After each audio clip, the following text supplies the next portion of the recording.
मेरे पास 5-6 जानवर थे उस समय में। 5-6 जानवर थे बस? जी। अब आपके पास कितने टोटल पशु हो गए हैं? मेरे पास करीब 100-150 जानवर हैं। तो कितने दूध का उत्पादन हो रहा है इस समय आपके डेयरी फार्म में? तो करीब 18 कुंटल करीब। 18 कुंटल।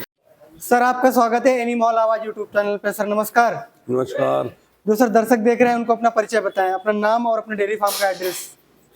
मेरा नाम बशीर है, मैं गुलाम नगर में रहता हूँ। अच्छा एक डेयरी मेरी किले पर है पंजाबपुरे में, जी। एक डेयरी गुलाम नगर में है। अच्छा तो बशीर सर ये बताइए आपने डेयरी फार्म कब शुरू किया था? करीब 35-40 साल हो गए लगभग। 35-40 साल हो गए।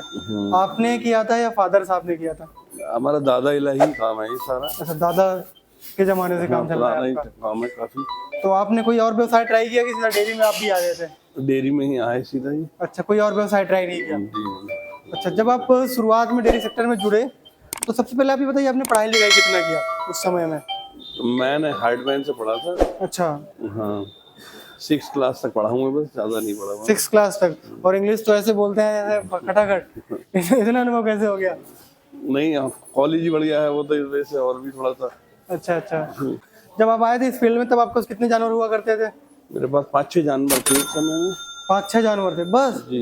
इतना पुराना काम था, 5-6 जानवर थे? हाँ, उसमें काम खराब हो गया था शुरू में, तो बीमार पैसे पहले हुए थी, फिर हमने दोबारा से शुरू करा था ये। अच्छा दोबारा से फिर आपने शुरू किया? शुरू करा था दोबारा। किस सन की बात है ये? ये 80 की बात है करीब। 1980। तब आप नवयुवक थे, नौजवान थे। फिर इसके बाद आपने धीरे धीरे काम बढ़ाया। जी जी। अब आपके पास कितने टोटल पशु हो गए हैं?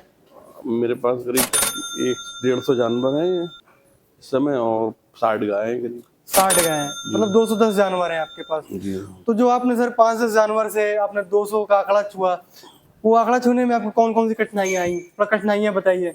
ये हम पड़ियाँ अपनी तैयार करते हैं सारी ज्यादातर। अच्छा हाँ, हमारी पड़ियों से ही बस बहुत ज्यादा छोटे बच्चे पालने से। छोटे बच्चे आप पाल लेते हाँ, हैं? बच्ची पालते हैं, पड़िए बढ़िया बच्चियां सब बच्चे पालते हैं? बस। हाँ, हमारे यहाँ 2.5 साल में तैयार हो जाती है। 2.5 साल में तैयार हो जाती है? 2.25 साल 2.5 साल में बच्चियां तैयार हो जाती है। दूध अच्छा अच्छी अच्छी नस्ल की। अच्छी अच्छी नस्ल की।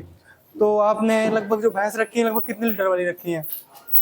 एवरेज आता है वही 10 का 9-10 का एवरेज आता है वैसे। 9-10 का? नहीं पता है, 10-9-10 डेयरी का एवरेज आता है। 9-10 का मतलब चाहे जितना ही बोल दो, 15, 16, 17, 18। हाँ, जिसमें 15 लीटर वाली भी होती है वैसे, और उसमें 6-7 लीटर वाली भी होती है। हाँ एवरेज आ गया। यहाँ जो प्रेग्नेंट हो जाती है तो उन्हें एकदम नहीं बेचते, जब दूध 4-5 लीटर रह जाता है तो गाँव भेज देते हैं उन्हें। अच्छा हाँ। तो गांव में भी आप भैंसे पालते हैं क्या? हाँ, गाँव में अपनी भैंसें चली जाती हैं, गाँव के लोग तैयार करके दे देते हैं हमें। अच्छा गांव कुछ के उन्हें लोगों को पैसे- देते हैं यानी किसान को देते हैं? किसानों को, जो उन्हें पैसे दे देते हैं। अच्छा अच्छा।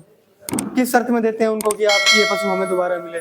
उनको 4-5 किलो दूध की जरूरत होती है, हाँ हाँ। तो वो हम भेज देते हैं, वो उसे खिला पिला देते हैं, तैयार कर देते हैं, उन्हें 20,000 रुपये और दे देते हैं।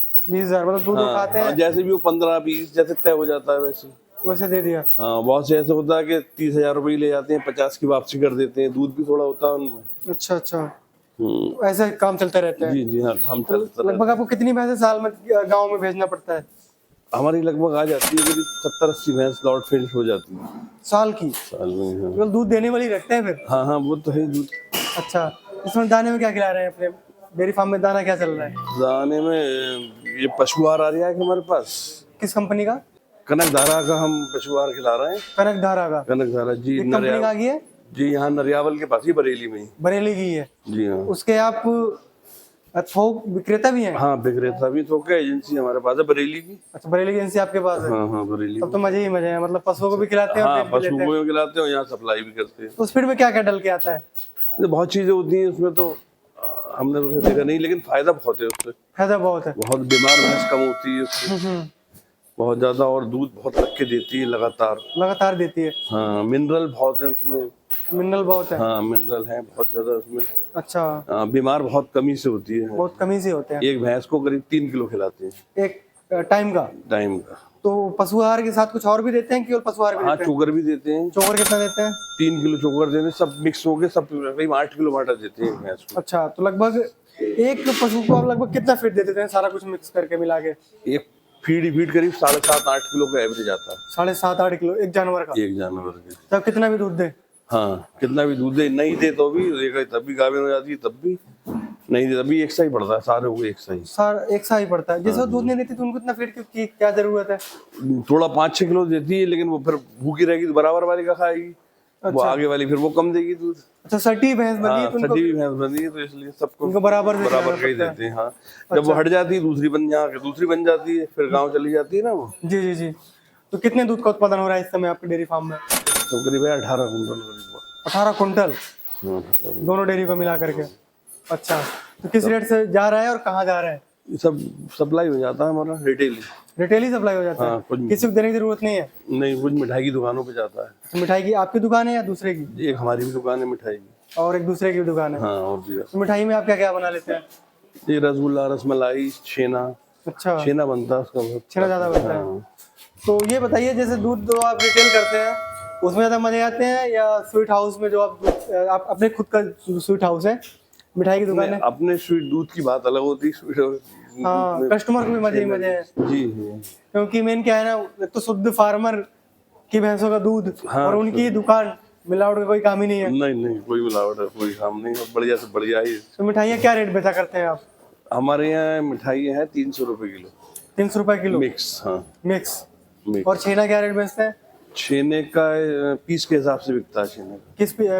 लगभग क्या रेट है पीस का? लगभग 25 रुपए, 35 रुपए। 25 रुपए, 35 रुपए पीस के हिसाब पर। साइज भी बड़ा होगा? जी साइज। अच्छा, जैसे 18 कुंटल दूध बेचते हैं तो सर क्या कुछ प्रॉफिट हो जाती है आपको इस समय डेयरी में? और जैसे बताया आपने डेयरी प्रॉफिट का तो अंदाजा कोई लगा ही नहीं सकता, कभी कुछ है कभी कुछ है। नहीं, फिर भी मतलब एक मोटा अंदाजा है कि कैसा है गवर्नमेंट जॉब अगर जैसे देखा जाए तो उससे कितने आगे है अपना डेयरी बिजनेस? जैसे 4 लाख रुपए बचे, उसमें फिर माल भी डल गया, माल भी आता रहता है उसमें, प्रॉफिट का कोई आइडिया लगा ही नहीं सकता। लगभग दूध कितना बेच लेते हैं, कितने रुपए का लगभग बिक जाता होगा? जैसे करीब 70 रुपए बिकता है, 70-75 रुपए बिकता है। 70-75 रुपए का इतना मोटा मोटा? तो इस वाले में तो एग्रीकल्चर को बता ही नहीं सकता, कभी बहुत बच जाता है, कभी नहीं बचता है, कभी जैसे कम भैंस बीमार हुई, कम हुआ कुछ। उसका रीजन क्या है? हो जाता है कभी कभी ऐसा कि ज्यादा ठंड पड़ी तो कम हो गया दूध, ज्यादा गर्मी पड़ी तो फिर भी बहुत बचाते हैं हम लोग। अच्छा, ठीक ठाक चल रहा है काम ना? सही। तो भविष्य की क्या प्लानिंग है? आप भविष्य में और क्या करना चाहेंगे? हम आगे डेयरी बनवा रहे हैं और आगे और ज्यादा आगे कम बढ़ाएंगे इसको। जानवर और बढ़ाना है? जी। प्रॉफिट हो रही है तभी तो जानवर बढ़ाने जा रहे हैं। बिल्कुल प्रॉफिट हो रही है। तो नए किसान साथी को आप क्या कहना चाहेंगे? ये कैसा व्यवसाय है जो नया किसान काम में आना चाहता है? किसान भाइयों से यही है कि बाहर डेयरी करें, मैदान में। अच्छा, खुले में मदद करें। शहर में तो इतनी प्रॉफिट नहीं है। अच्छा, बाहर जाके चारे का भी सस्ता होगा और चारा भी सस्ता मिलता है, हरा चारा ज्यादा मिलेगा देहात में। हरा चारा ज्यादा मिलता है? हरा चारे से बहुत बेनिफिट है। हरे चारे से बहुत बेनिफिट है? बहुत बेनिफिट है हरे चारे से। किन किन बातों का ध्यान रखें अगर डेयरी शुरू करते हैं तो?